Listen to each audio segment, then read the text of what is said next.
Good morning, dear students. I am Sanjay Skrar and I am going to teach you English grammar.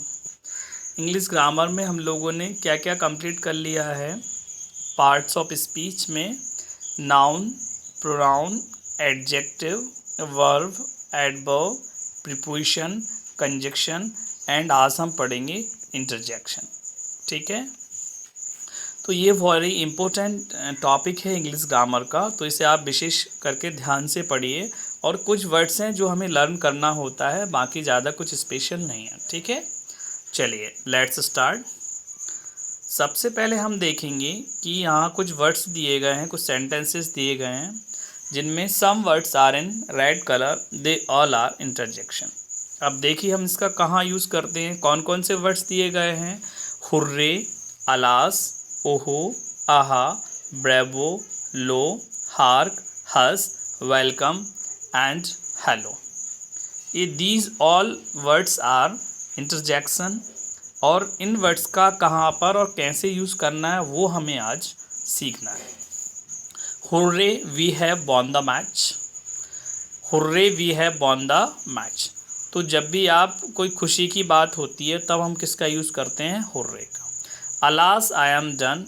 ठीक है, sorry, alas I am undone. O he was ruined. Aha the scene is pathetic. Bravo you have done the best. Lo, hark, hush. इन तीनों में से एक word का use करेंगे. He went away. Welcome, I am waiting for you anxiously. Hello, how are you. इन सभी का हमें करना क्या है, मैं आपको एक एक बार से विस्तार से समझाऊंगा.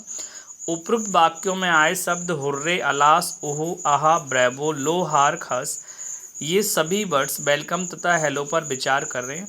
हुर्रे का प्रयोग खुशी प्रकट करने के लिए किया गया है, जैसा ही सेंटेंस हमने पढ़ा था, hurray we have won the match. इसके बाद ओहो तथा आहा का प्रयोग दुख या निराशा प्रकट करने के लिए. ब्रेवो का प्रयोग शाबाशी देने के लिए. लो, हार्क, हस का प्रयोग ध्यान आकर्षित करने के लिए. वेलकम का प्रयोग स्वागत के संदर्भ में तथा हेलो का प्रयोग संबोधन व्यक्त करने के लिए किया गया है. स्पष्ट है कि ये सारे शब्द मनोभावों, मन के भीतर उठ रहे भाव, feeling and emotion of the heart की तीव्र अभिव्यक्ति करते हैं. ऐसे शब्द हमारे मुंह से अचानक निकल पड़ते हैं. इनका प्रयोग प्रायः वाक्य के प्रारंभ में होता है. अंग्रेजी भाषा में ऐसे शब्दों की संख्या सीमित है. यहाँ यह समझ लेना आवश्यक है कि वाक्य के अंतर्गत किसी भी शब्द के साथ इंटरजेक्शन का कोई ग्रामेटिकल संबंध नहीं होता है. मतलब ये समझ लीजिए, जो वर्ड्स मैंने आपको अभी पढ़ाए हैं इनका ग्रामेटिकल कोई रूल नहीं है कि इन्हें कहाँ यूज़ करना है. जैसा मैंने बताया वहाँ पर आपको यूज़ करना है. इसका एक बार और देखें. Words which are use to express some sudden feeling और इमोशन, इस डेफिनेशन है. फीलिंग और emotion of human heart are called interjection. None of interjection is used at their and.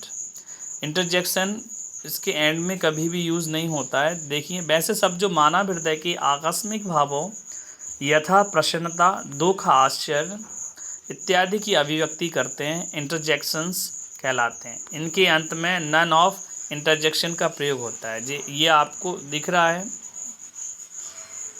ये सॉरी नोट ऑफ इंटरजेक्शन है, या इसे mark of interjection भी हम बोल सकते हैं. ये आप देख सकते हैं, हर इंटरजेक्शन के आगे ये मार्क ऑफ इंटरजेक्शन लिखा होगा, या नोट ऑफ इंटरजेक्शन भी इसे कहते हैं.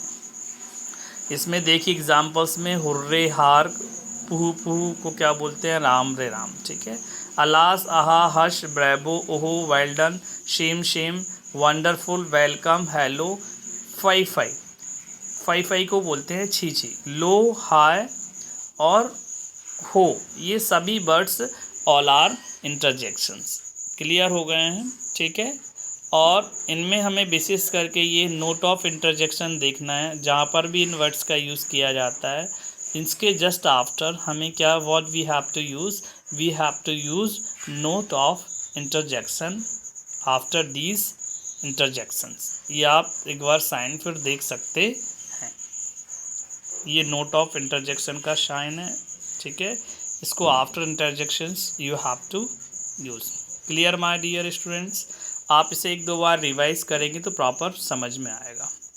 All the best, have a nice day and see you in the next PG. Thank you.